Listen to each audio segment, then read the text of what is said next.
Hi there, my name is Swetha Sivakumar. I research about food, I write about food, and in this week's video we're going to talk about ready-to-eat breakfast products like granola, muesli and cereal.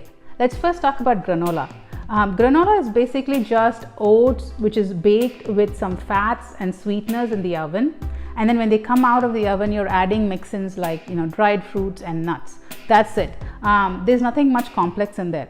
But when you go to buy store-bought granola, you have to look at the ingredient list and make sure that the oils and the sweeteners that they're using is something that you would prefer. For example, they can use cheap oils like soybean oil or palmoline oil, which may not be something you prefer, and look for higher quality oils like coconut oil or maybe canola oil or something that fits more your lifestyle.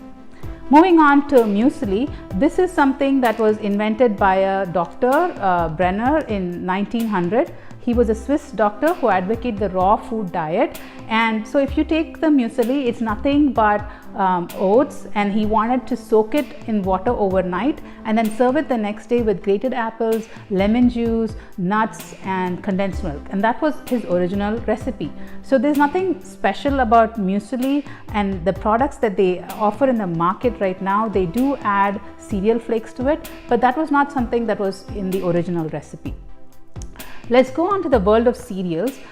This is something that you need some kind of manufacturing equipment to make, as opposed to these two that you can make at home. And nowadays you also get the cereals that are puffed and extruded into shapes. So you get these different exciting shapes for kids, like the Cheerios, the spherical shapes, the pillow square shapes. That's very fun to eat.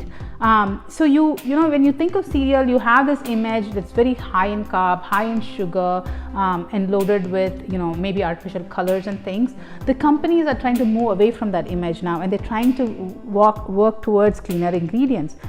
For example, in cereals, you may find a high protein cereal that is catered to the folks who are looking for improving their protein content in the morning, and they would add things like soy protein isolate or whey protein isolate to pump up the protein levels. They would also offer like all bran, which and add psyllium husk to improve the fiber levels in cereal if you're looking for a high fiber option.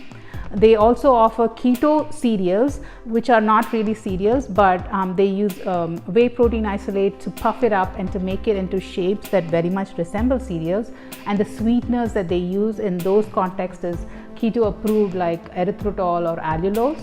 And so if you go to the market right now and you have a specific diet that you want to follow, you do have options available for you. So you can, if you're following a keto diet, for example, look for the keto cereal and see if that fits your lifestyle. If you're looking for a raw food option for you, look for a muesli. Or if you're looking to buy a granola, make sure you read the ingredients and you feel that it's something that you would buy it and make it at your own home. It's very similar to that. So those are all my tips for you for today, and I hope this was useful to you. And I'll see you in the next video with another food item. Until then, thank you and goodbye.